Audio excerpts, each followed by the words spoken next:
Good afternoon, ladies and gentlemen. I'd like to welcome you to this afternoon's meeting of the Keep Pharr Beautiful Committee. May we begin by roll call, please? Here? Present. Here. Here. Present. Thank you, Cindy. Let's take a moment to leave today's troubles behind, put ourselves in the spirit of prayer. All-powerful and ever-living God, we praise and thank you for this day filled with faith, family, good health, and the opportunity to serve you through service to our community. We ask for your continued grace, wisdom, and mercy so that we may be guided to do your will in doing our part in keeping Pharr beautiful. Amen. Amen. We're going to go on to item 2, administrative 2A. I need a motion on the floor to approve the minutes of May 26, 2021, regular call meeting. Do I have a motion on the floor? Madam Chairman, I so move. Okay, Mr. Robles, I need a second. Aye. Okay, Mr. Santana has seconded the motion. All those in favor? Aye. Aye. Okay, there's no opposition. Then the motion is passed. We move on to item 2, administrative B, status report on Keep Texas Beautiful. On the Keep Texas Beautiful segment of 2B, I'd like to let everyone know that the committee, as well as our group, that our involved group from Parks and Rec and Public Works, and I was going to extend an invitation to Development Services as well, will be able to view the Keep Texas Beautiful annual conference that's going to air virtually beginning Monday, June 29th through Thursday, July, I believe, 3rd. And that those will be aired only in the afternoons. Miss Elba Guajardo with Parks and Rec has already reserved the conference room at Pepe Salinas for us to able to view the conference virtually.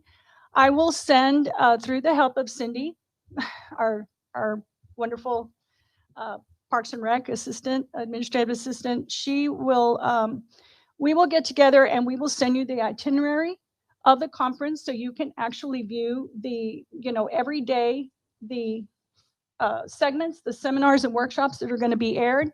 And that way you can tailor your days according to if you'd like to be present to watch.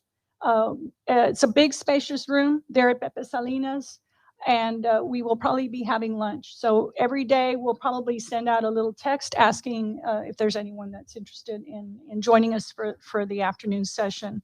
Obviously, there may be some things that may not be so interesting, and there'll be others that you may want to attend.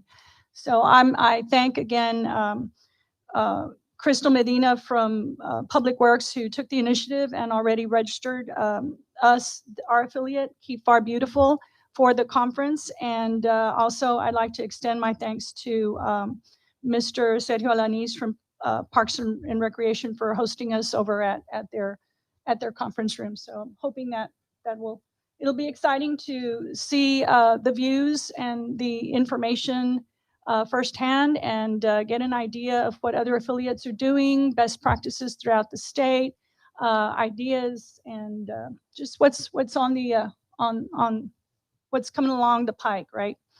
And so that's what I have on Keep Texas Beautiful. Does anybody have any comments on that, committee?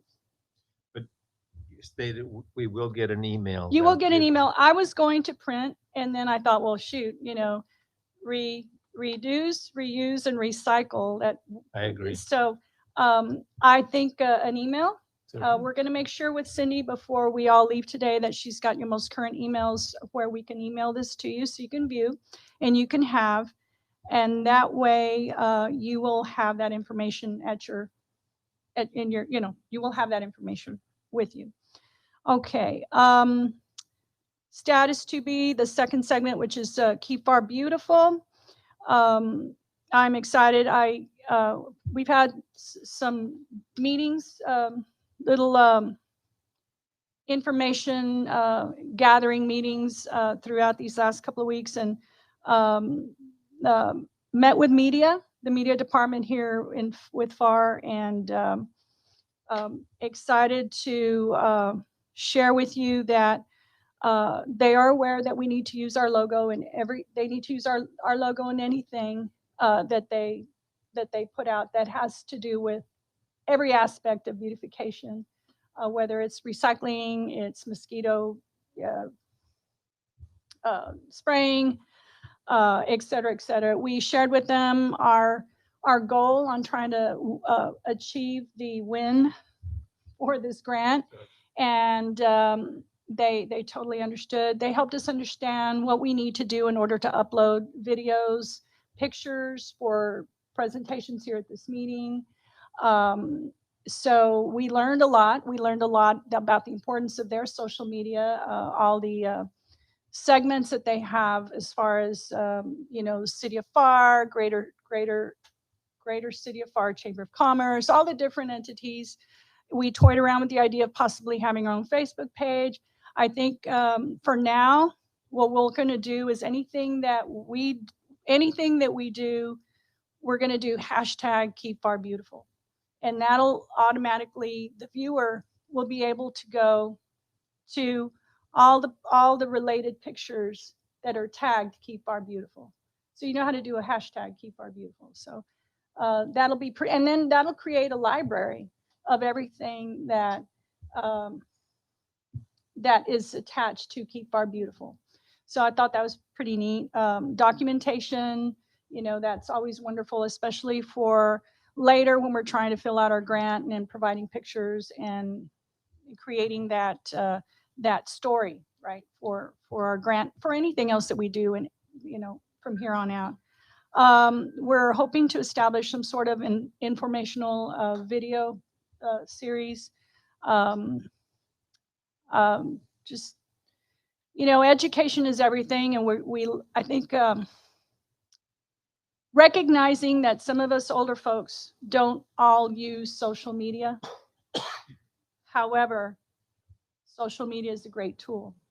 So, having said that, we have to think outside the box, not only as a committee, but as all of us together who are in this effort to get information out. I know, those of you who are educators, and, it's very helpful. So we learned a lot from media. We're hoping to put together some sort of informational, educational videos. An example could be something as simple as perhaps our urban biologist, urban ecologist Lily, and maybe Mr. Carranza out at the nature center, talking, what's the purpose of the park?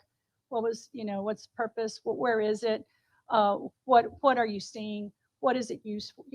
What is it used for? Another line could be, another video could be maybe Mr. Robles somewhere else, Mr. Santana somewhere else, with just, it's great documentation. It's great educational process. It's historical. It'll be wonderful later for people to see, this is where this beautiful park was today, and then down the road, this is where it's gone. But we're educating, we're showing the people how the places are used, we're showing the beauty of the park, et cetera, et cetera, et cetera. So those are just examples of something that still in the drawing board, if and we're open to ideas. Well, I think one thing that we could leverage upon would be, and COVID got in the way of a lot of things. Oh my So God. Yes. we had just started our partnership, and by we, I said, I'm talking about the school district, namely the agriculture program, along with the city of Pharr and the Sabino Family Farms, to establish the organic farming. And it's not gardening. I know we see a lot of pictures and newspaper articles, and what they have is a garden. We potentially are going to be at about 160 acres of organic farming in that partnership. And I think we could use that to leverage, for this The grant. application, for this grant, because it ties in. One, I don't have any pictures of how it used to look, but I know probably somebody at the fire department does, or somebody with public works does. And I'm talking about the land in the floodway that the city owns. That dump area, people used to go out there and illegally throw trash, has now become an area of production agriculture. And we're then tying in the education. And then what some of the kids did during COVID is they also went and harvested some vegetables to give to the food bank. So I think there's a lot of areas that we could tie into, to help promote what we're doing in the way of beautification here in the city of Pharr. And I think, like I said, we started it, COVID happened, and we're here today. So it's something that we may want to look at again, revisit again, and see how we can work that into the grant. I totally agree with what Mr. Robles mentioned, but we have to continue in educating the beautiful citizens of Pharr, because there's so many things that are going on, and yet the person is, oh, I didn't know that was going on. I didn't know about that, and yet we're doing,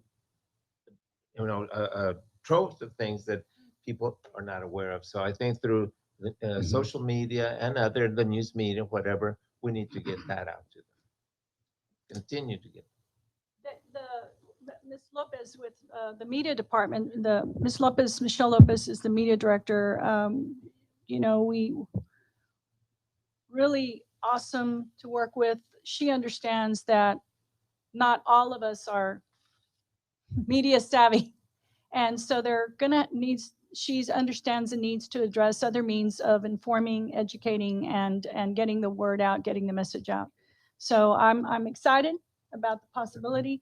Certainly, I know early on in 2018, I talked to Ms. Puente and Ms. Medina, and it's like the city is already doing all of these. They're hitting all the bullets. So what do we do now? How do we produce this? How do we get it in this pretty package? And then, okay, so now what we're learning is how do we tweak it to where it's got that edge? Because that's all it is. We got to do the edge. We got to put that in there. All right. So that was media. We also met with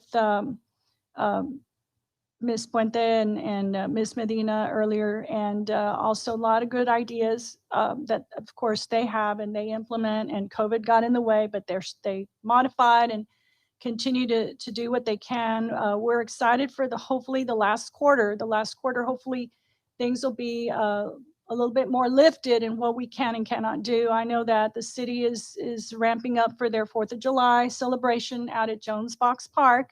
It is going to be on the 4th of July, and that'll be exciting, the big hurrah, hopefully post-COVID. And then, of course, we're looking forward to Hub Fest in September, and hopefully at that point, we'll have our volunteers back. We'll be able to do something with maybe youth volunteers, maybe bringing in, collecting the water bottles, doing something at the event to educate and help out in trying to keep those plastics out of the landfill. The landfill. Let's see what else.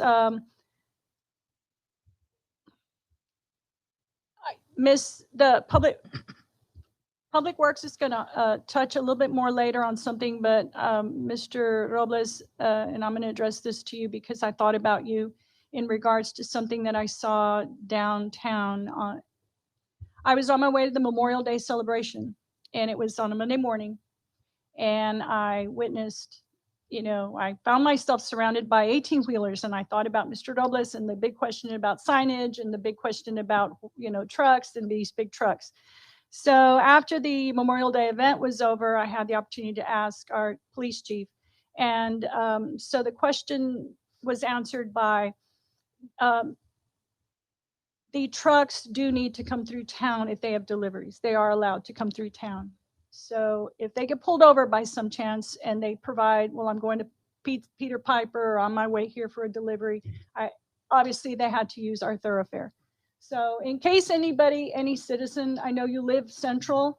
I'm not sure exactly where you live, Mr. Carranza, but I kind of live a little off central, and I noticed that. And in case you see a ramp up of trucks, certain times of the day, that's what's happening. Thank Okay, so if anybody has anything else to add, does anybody have anything else to add on Keep I Our was gonna add- Beautiful? I was- Yes, I was gonna ask Mr. Robles how the plants were doing after the freeze. Well, there was some crops were lost, but, the way, excuse me, the way farming goes nowadays is before you put a seed in the ground, you pretty much have a contract on the crop already. So it wasn't a terrible loss, but then the market fell out but we had access to the vegetables, and that's what the students took to the food bank. Okay, great. So it was a win-win, sort of. And I had You bell call it- peppers and they're doing very good. Yeah, no, and some of them did. There was some damage, but Oh. a lot of your winter vegetables, they'll make it through. Part of them will. All right. Well, then we'll move on to administrative item 2C, discussion and action, if any, on any new potential fundraiser. So what I need right now, committee, is a motion on the floor to untable, because this item was tabled at our last meeting. So we need to untable it in order to even discuss this. So I need a motion on the floor to untable this.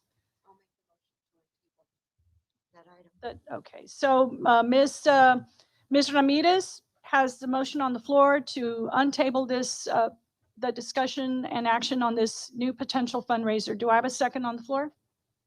Second. Okay, Mr. Robles seconds it. Do all those in favor? Aye. Okay. Being that there's no opposition, then the motion carries, and now we can discuss and take action on any new potential fundraiser. At our last meeting, if you recall, several options were brought up, and I think that we generally agreed that a raffle might do well right now, or do well, since there's minimal interaction, and it's not something that you have to attend. Can I have some discussion on that? I think it'd be a matter of coming up with some prizes, that would be attractive to potential buyers of these raffle tickets.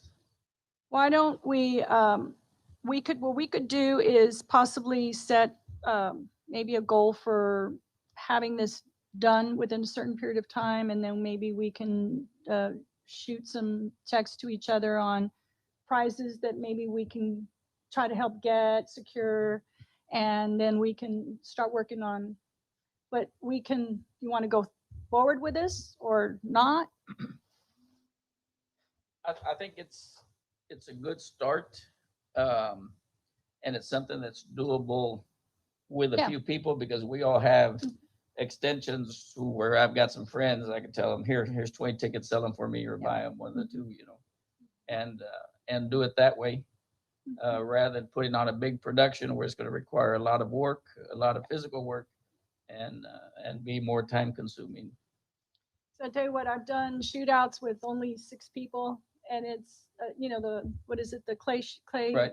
Oh my God, that's a lot of work It is. for 6 people or 5 people. Yeah, that Um, and golf tournaments golf and tournaments barbecues. is a lot of work. It's intensive work. So do I have a motion on the floor to, let's proceed with this fundraiser, start working on a plan? Is that, so I need a motion on the floor that we will commit to this fundraiser, a raffle. Does anybody want to? Madam Chairman, I move that we have a raffle. Okay, That our committee have a raffle. so Mr. Robles has the motion on the floor. Does anyone second that? I second. Okay, Mr. Carranza seconds it. All those in favor? Aye. Aye. Okay, well, being that there's nobody opposed, this motion passes. So we'll go ahead and talk about the particulars later, so we don't take up everyone else's time. And I just will ask that if you have any ideas on prizes or trying to secure a prize, please, reach out, and we can start setting And then we, the amount, the prizes, are we gonna have 5, 10? And depending on what, maybe we get 10 people to donate some 10 wonderful items, you don't, I mean, it'd be awesome. So so we've got that done. Thank you. Thank you for that. Thank you for that commitment. So, okay, we move on to administrative item 2D, announcements from Developmental Services, Parks and Rec, and Public Works. So I'm going to call Development Services first. Mr. Govea, okay.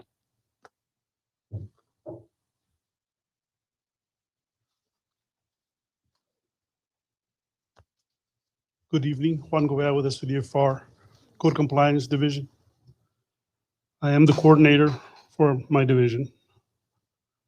Basically, I'm here to speak about, over the weekend, we had a pretty good success with the elderly program where we get to mow their properties. We had 3 locations, of course, with the assistance of Vida Group, helped us a lot. We had over 14 volunteers. We basically took initiative on East Butler, East Edler, and West Hawk. We did very well. The residents were very happy. We pretty big yards. We did those properties and made contact with the residents. They were very happy. I mean, it went very well. Couldn't say any better that it was a pretty good success. We're also still looking for any other volunteers or organizations that can help us. We're also looking for residents that need mowing in their properties. We can place a call to our department, which is 402-4210. That's where you can reach us and we can arrange some sort of how to help them. Can you repeat the number, please, one more time? Yes, ma'am. It'll be 402-4210. Also, Mr. Govea, I'd like to ask you, what is the criteria in order for them to have, for a resident to have their lawn mowed?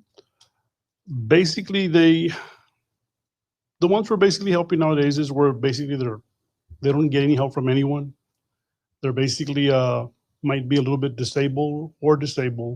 So we'll take the opportunity to gather those needs of those people that are elderly, and we'll take over and gather with Vida and some other volunteers that we have from our department.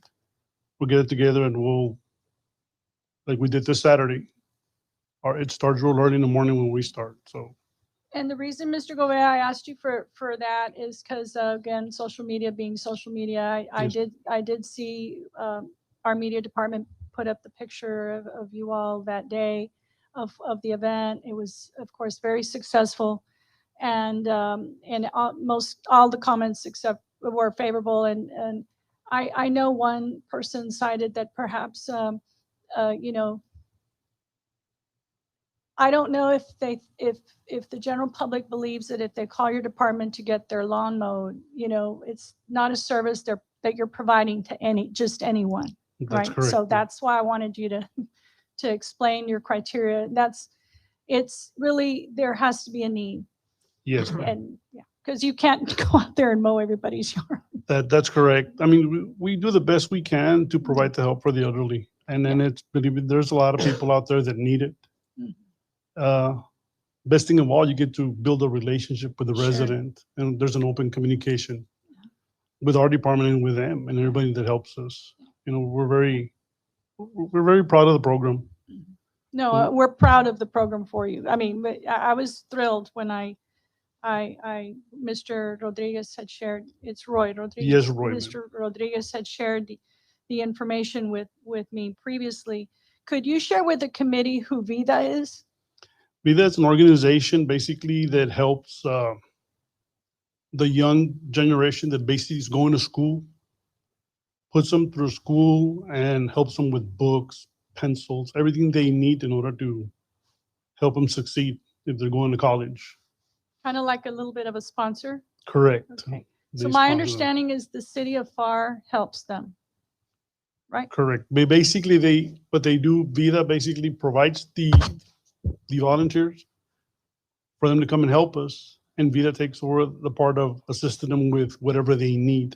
So they volunteer their time because they're being helped also in So return. it's a win-win. Yes. It's a win-win And do Especially- they volunteer in other agencies for or cities or or. cities or other? That I know of, so far, they work with us. I don't know yet if they work with other organizations, but since the beginning of the year, it's been pretty successful. Great. They've been here. We had 14 volunteers. Awesome. It was real good, and of course, it's. Do you know what their age groups? I want to say, without, I guess, offending, I want to say probably between the ages of 23 to 30, maybe. Okay, very good. College age. Yeah, Yes, college age. it's all college. Yes, that's Do correct. you know in advance, like, do you plan it the first and third, second and fourth, or is this just, Usually, as of now, we're already looking for the next month, which You- we have it every second of the month. so the second of the month? So Yes. second Saturday of the month. Yes. Yes, ma'am. That is correct. And then while I have you up there, what Thursday, is it on Thursdays that code has court? We have court on Tuesdays. On Tuesdays. See, Yes. why do I say Thursday? Okay, court is Tuesdays. on Tuesday. That's correct. Okay. Tuesday at 9 a.m. Correct. Okay, so I'm sharing that with the committee, so that way you know that the city does take the code, and the city does initiate legal action. And there are people that they come before the court system, the municipal court system. That's correct. And it's every Tuesday at 9 a.m. at the municipal court, if you'd like to sometime go and show support. Yes. Show support. Yes, we're asking for that. And so before you sit down, they have the video. They have For, the one that was taken Univision? by Univision. Do you know how long it is? I think I want to say, it was pretty busy that day. I think it's about maybe 30 to maybe 40 seconds, I want to Okay. say. That's what I'm Can we view aiming it? for. Yes, that'll be Okay, fine. I'm going to see if they'll play it. So there you go.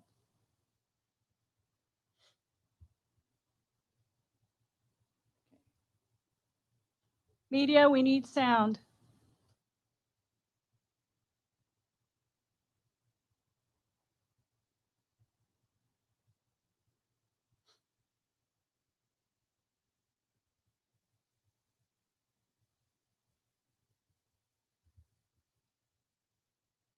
Still can't hear media.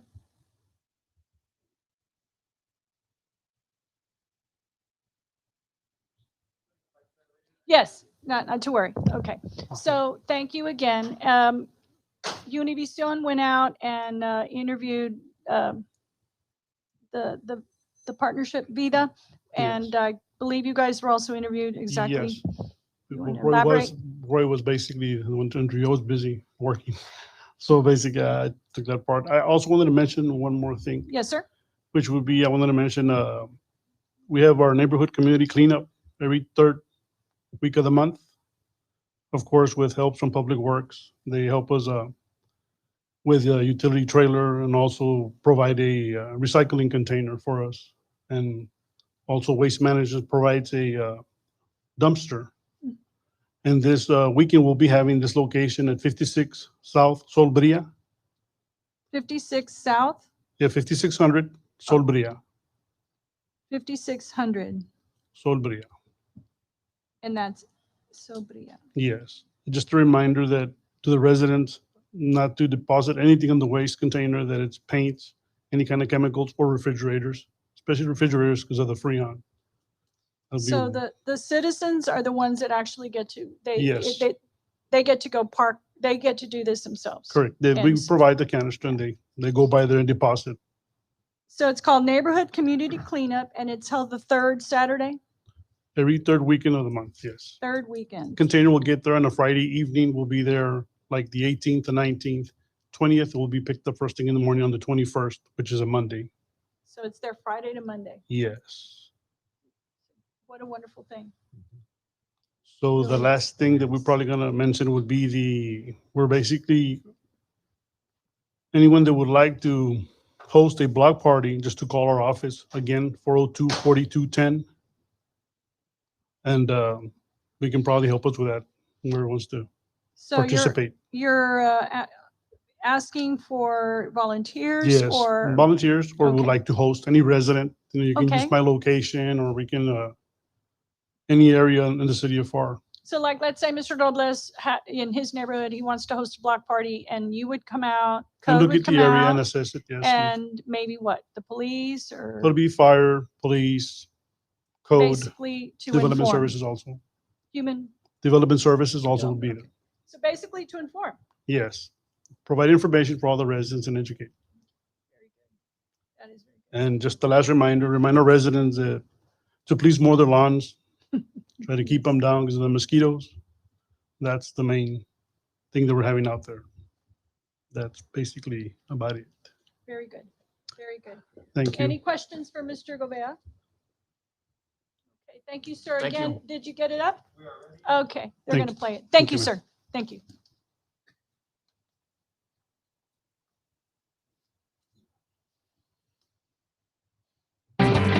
La ciudad de Pharr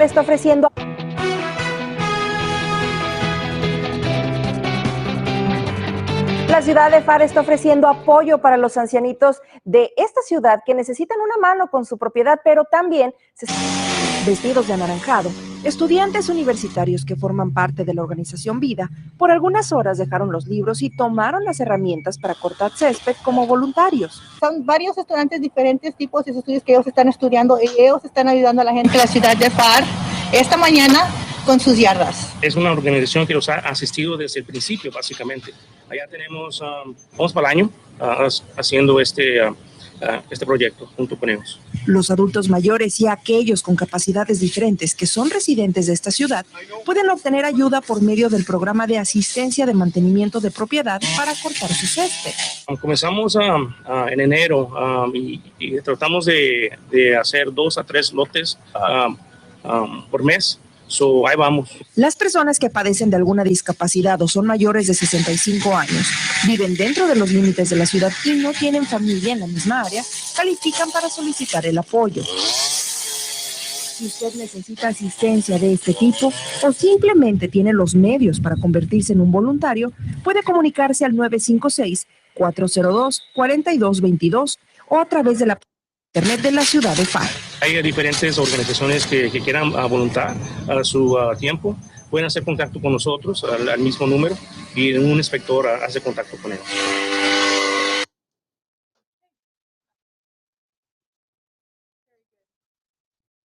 That was very good. Thank you. These folks were there at 7 a.m. They started their day, and it was, you know, how warm and how humid it was on Saturday. So I thank you. My many thanks to you for your service, Mr. Gobea, Mr. Rodriguez. Thank you for that. That was awesome. Thank you. All right, so I move on to Parks and Recreation. Mr. Sergio Alanis, or do you have Isaac, or do you want Lily to go on up? Okay, we'll have. Good afternoon. So we do have a few updates. I have been in contact with the National Wildlife Federation to get our grant, their resilient habitat grant started. So like I mentioned last time, it's going to be a total of 7 acres with about 6 gardens throughout the city of Pharr. And so that should be starting soon in about, I want to say September. So we also came into like a little problem. I don't know, Mr. Carranza can help, or if there's any information that you can provide for us regarding plants. So we have kind of hit a roadblock in finding plants, natives for these gardens, not just for the city of Pharr, but most of the cities decided to go ahead to do this resilient habitat movement here in the valley. So if there's any information that you could provide for us in finding plants, everybody's buying plants right now. All of them died during the freeze. So if there's any help that maybe anybody You know can what? You need assist to come to us. my house. There's seed pods falling. Right.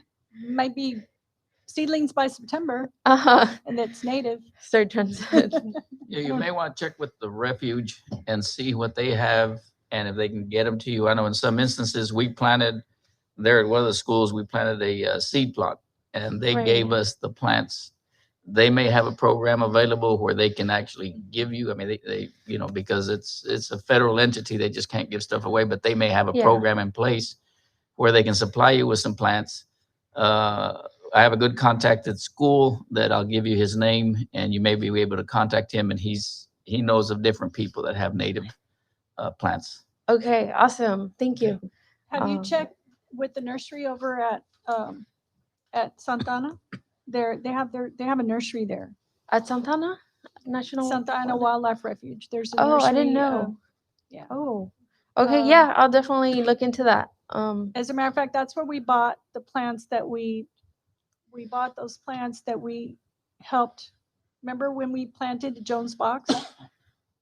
We got a lot of those natives from That's that what I was talking nursery. about with the refuge, but it's actually Yeah. U.S. Fish and Wildlife It's Service. there you Okay. go. U.S. Fish and Wildlife. It's a nursery like just to the immediate west. It's kind of open area. And actually, it was a program, Liberty Middle School kids and their teacher, in conjunction with that agency, were growing these native seedlings, plants, Right. and then they sold them, just to kind of keep going. So we'll Okay. work with you on that. Awesome. Thank you. Yeah, that's yeah.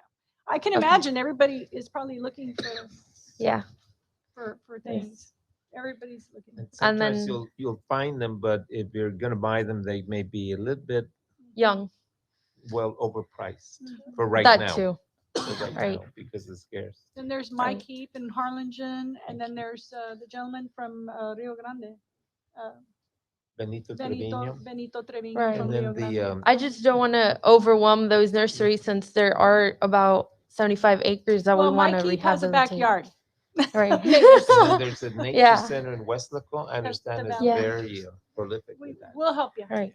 Okay. Thank you. I think yeah. Okay. I also have a little program going on at the nature park. It's on site at the nature park, Vanguard slash Pharr/Vanguard Academy Birding and Nature Center, where we do a little craft with children between 7 and 14 years old, outdoors. So it's like an outdoor art activity, and then the second half of the program, I'll walk them around the nature park and teach them a little bit about the outdoors. So if you guys know anybody, they're welcome to sign up. They can register at our pharrparks.com website, and just however many kids they want to bring along, that's fine. What's the day and the time, or the days and the time? for So your this is program? on Fridays. Fridays. We just had it this last Friday, every other Friday, but we had it on the 11th. The next one is on the 25th. And then And the time? this is going to be very early in the morning because it does kind of get hot. So Mhm. it's 8 a.m. Okay, 8 a.m. Yeah. Very good. Our last day being August 6th. August Friday. 6th will be the last one. So Yes. it'll be every other Friday. Yes. Okay, very good. Very good. So I also have another project going on where I'm planning to add 100 natives to our nature park over on the west side where the pond, the reserve is, Mhm. just because that part is so bare, but they're mostly trees. So hopefully we can get those in by next week, if not maybe 2 weeks. You have those allocated and you already found those already? Yes, yeah. Okay. Those were separated for me way in before the advance. freeze even happened. Great. And finally, I'm starting to, I guess, get time from our groundskeepers to put those in the ground. Good. So, yeah, about 100 trees, like different sizes, and they're gonna go in the ground. Hopefully, in the next 2 weeks, it'll be done. Very good.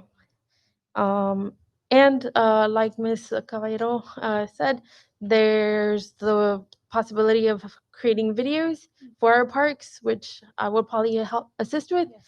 and just have some highlights or just point out distinct features of every park. So hopefully by then we also have our little gardens from the Resilient Habitats grant set so we can highlight those as well, encourage the community to incorporate more natives or just beautify their yards. So And get them outdoors. yeah, right? Get them to visit, get them outdoors, get them to learn, get them to see. Yep.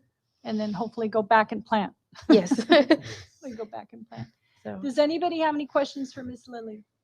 But it's very important that you do get the young ones involved in Yeah. gardening because gardening is a lifetime skill.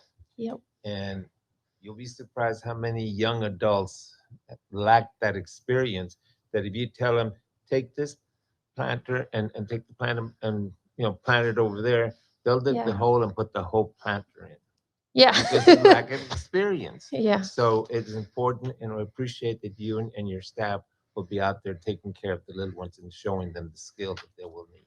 Thank you. Thank you. Yeah. No, it's really fun to see them out there. Yes. They really enjoy it. So Well, I'm glad you're doing this Yes, for the yes. for the young it's very important. For the future of Pharr. Anybody have any questions for Miss Lily? We're good. Thank you. thank Thank you. you so Thank you. much. Thank you for your time. Thank you. All right. And then Public Works.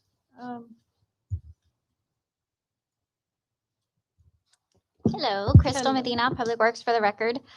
So some of the updates that we do have are going to be just for the upcoming in June 26th, we're going to have our trash bash, inviting all Pharr residents for any bulky trash that doesn't fit inside the regular trash can, any scrap tires for residents, no tire shops. But it's pretty much going to be from 8 a.m. to 4 p.m. there at the residential collection station. We invite all of our residents to utilize this. That way we can just alleviate from having any illegal dumping in the canals, in our alleys, anything like that. It's for the residents to definitely use. We are also preparing for any incoming rain that is going to probably happen. So Public Works we're working really hard to make sure that those sandbags are being made for residents. But I also want to remind residents that these sandbags can be reused again. So that way, in an instant where we get rain all of a sudden, they already have those sandbags at home. We're very proactive as far as getting those bags out to them so they can reuse them. And then if we do get any rain, we're definitely going to give that out to the residents all over again. Because of the rain, after the rain, we usually get a lot of stagnant water within the city. So we are being very proactive as far as spraying for the city, and we're also larviciding. Also, a reminder for residents, the first line of defense is going to be them. So after a rain event, it's really important to walk around your house, make sure that you don't have any standing water. Standing water is the breeding grounds for mosquitoes. That's where they're going to lay their eggs. So if you go outside and you have a tire in your lot or you have a fountain, that's where the mosquito is going to lay her eggs. So it's really important to toss that water over, and you're not going to have mosquitoes in your house. We are larviciding all of the right-of-ways. So that's something that we are very active on doing right now. The weather permitting, we are going to be spraying every other day. So weather permitting obviously it cannot be raining. The winds cannot be more than 10 miles per hour. So they actually are going to spray tonight. So hopefully we don't get any rain, but they are very active in doing that. And we also did finish the butterfly garden. I don't know if you guys have had a chance to go by with the helps of Parks and Rec with Lily. We did get that going, and it's actually looking really nice. I have walked it several times, and all of the flowers are blooming. There has been none that have, died on us yet. So I'm really proud of that. And it is right in front of our Public Works, right in front of the recycle shed. So hopefully within the year, you'll be able to see a very pretty garden there in the front. So when you pass by, it'll be really nice to know that we were part of that with a grant that we received. HEB, right? It was the HEB Green Bag Grant, yes. So that pretty much sums it up for what Public Works is doing. I just really want to emphasize on that incoming rain. Mosquitoes, they're not going to go away anytime soon. So if you walk outside your house and you're getting bitten by mosquitoes, you probably have standing water somewhere there. So help us help you so that way we can make sure that the mosquitoes don't become a problem.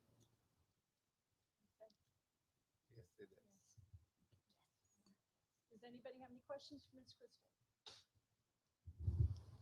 For the trash bash, mattresses, sofas. Yeah, that kind of stuff? any bulky items Okay. that don't fit in the trash can, you can take it to us. We still are practicing kind of CDC guidelines as far as having the 6 feet apart. So it is kind of a self disposal, but we do have the backhoe there, so that way they don't have to lift the sofa up into the trash. So we have the backhoe available for residents. So they put it in there and then they just lift it up and they toss it in there for them.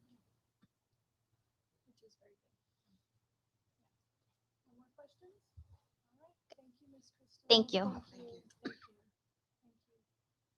I don't know if Cindy, did you have anything? Okay. Mr. Rodriguez, would you like to say something today and maybe address the signs? Yeah. This one's for you, Mr. Robles.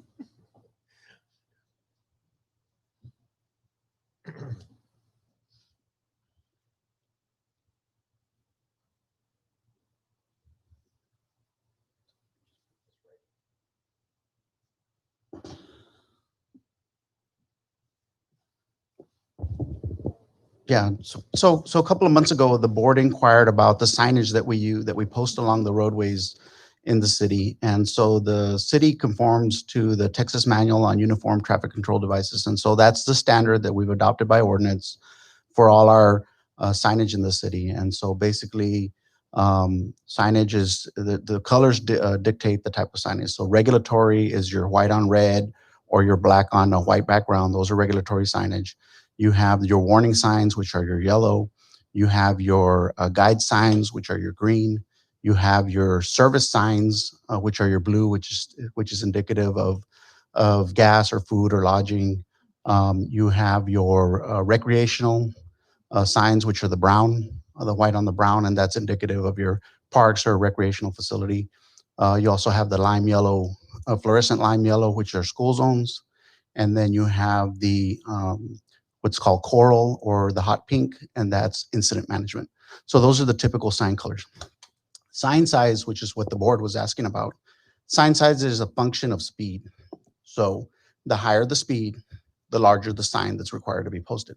So most city streets are low speed or designated low speeds. We're not on the expressway with a 70 or 75 mile an hour. So this is a 30-inch by 30-inch sign. It's a typical size. And so the board was concerned. They said, well, the signs look really, really small. And they're not. This is the sign that some of you were referencing. This is the actual sign. The issue is it's up high, so the perception is small. And so that's one of and again, sign size is a function of speed. The higher the speed, the larger the sign, and that has to do with perception reaction, so that you perceive the sign sooner and you react to whatever message it's giving you. And so this is a typical signage. This is regulatory. This would be your no through trucks, left turn only. If you turn this on its end, it becomes a diamond, and this is the warning sign. So this is your yellow. Stop ahead, pedestrian crossings, things like that. So this is a typical They look pretty big from here, right? sign configuration, yeah. The sign configuration. So I just wanted to educate the board on how signage is placed, what the different colors mean, and how we size them. So the other limitation that we have when we place signs up on signals, we have what's either called a mast arm, which is a steel pole and the upright, or we have what's called a span wire assembly. That's the upright with the cables coming across. So you can see these are rather large. So we live in a windy part of the country, and so this imposes a wind load on the traffic signals. So the larger the sign that we put on it, the larger the wind load that's imposed on that structure. And so they've got a limitation on the wind load. And a lot of times what happens if we put too large of a sign on a mast arm assembly, they'll start to oscillate. They'll start to bounce up and down. Same thing happens on a span wire installation. We get the sign too large, they'll start to swing. The signal heads will start to, and that creates an issue with visibility for the driver. And so we're limited on the size that we can place. And then again, if it's a larger sign, then we go from a single pole assembly to a dual pole assembly. So that requires more space, more space in the right of way to accommodate. And so, those are some of the limitations, but typically it's a function of speed. So the posted speed limit dictates the size of the sign. Any questions? Anybody have any questions? Now we get it, right? You Light have bulb moment. excellent information for Yes, sir. us. Light bulb moment. So is the truck sign gonna be that size? Yes, it's Okay. very, yeah. The one with the universal truck symbol with Mhm. the red circle and the hash mark through it. This is the typical size. Okay. Will it be lighted or anything at night or? So one They're of the reflective, right? requirements is that they be reflects. retroreflective. Okay. And so that retroreflective means that the light, it's got reflective properties. There's several grades of retroreflectivity. You have what's called engineering grade, which is your lowest. You have high intensity, and then you have diamond grade. And so the grade of sheeting, engineering is no longer used. It's high intensity or what they call diamond grade retroreflectivity, and that's at night to allow your headlights to allow those signs to reflect the light back, and basically they illuminate with the light from your headlights. And so there's a minimum retroreflectivity requirement for them too, so that again, perception, reaction. And as long as they're placed so that they're given time to change lanes, because where it is now, they can't change lanes on Ridge because it's too close and there's too much traffic. Right. And so probably what we need to do is look at some advanced, Warning? some advanced warning or some advanced guide signs, and that kind of direct them that, so take Cage, for example. The designated truck route is up to Ridge Road, and then at Ridge Road, they have to go east or go west to follow the truck route. And then there's signage there on the mast arm or span wire assembly there that says it's not a truck route from here north. You've got to go over to Jackson Road is typically where they go. And so we probably need to do something maybe midway between Moore Road and Ridge to give them some advance warning that they need, the truck route. And that's typically what you do is you'll put a regulatory sign up and they'll let them know truck route, and it'll be a right arrow or a left arrow or what they call the combination, right or left, letting them know somewhere up ahead, you're going to have to turn left or turn right. And so those are easy fixes. Especially the ones coming in 281 when you have new drivers. Yes, correct. And the majority of the drivers that get off the beaten path are out of town. They're from out of town and they're here making a delivery, and they're from somewhere upstate or out of state, and they're making an interstate or intrastate delivery. And so they're not familiar with the local routes. They're just following the GPS. A lot of times, if you talk to these truck drivers and they get pulled over by a peace officer, they're like, well, I was just following the GPS to this address to make this delivery, and that's the GPS gets them in a lot of trouble. So, because the GPS is based on the shortest distance and the quickest time from point A to point B. Yeah. Any questions for Mr. Rodriguez? Okay. Thank you. Very Thank you informative, for the right? clarification.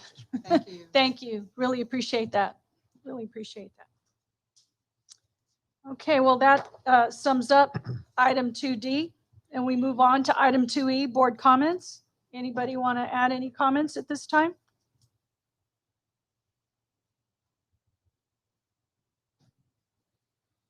No, I think we should get everybody home. Yeah. Yeah. Okay. I just want to thank the departments for their Yes. work. We see it. Yeah, I know that a week ago, Public Works was up all night after that torrential rain that Thursday night or early morning Thursday going into Friday, and then all day Friday. I know the city of Pharr was receiving calls from residents who needed help because they were flooded. Thank you. Thank you, guys. I know Code, thank you for Saturday. And of course, Parks and Rec. You guys kicked off the summer with all your programming. Congratulations. That's amazing. So thank you. Much thanks. Much thanks. Much thanks. And thanks to all of you for being here, all of us together after COVID. That's right. Oh my gosh. This is a first for us. This is a first for us. If anybody, everybody, I know, just to see. Thank you again. So be on the lookout before you leave. Please confirm with Cindy Board your emails, because we're going to send you the information on the conference coming up at the end of June. We will be seeing it at Parks and Rec at the Pepe Salinas, the conference room. We'll be there, and make sure that we've got your emails so you can get the packet.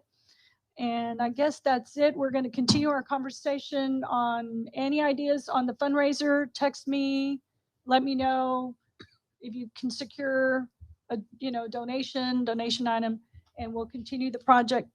And so without further ado, I'm going to just end with this comment because it really ties in what we were once known as the Beautification Committee, and now we are Keep Pharr Beautiful.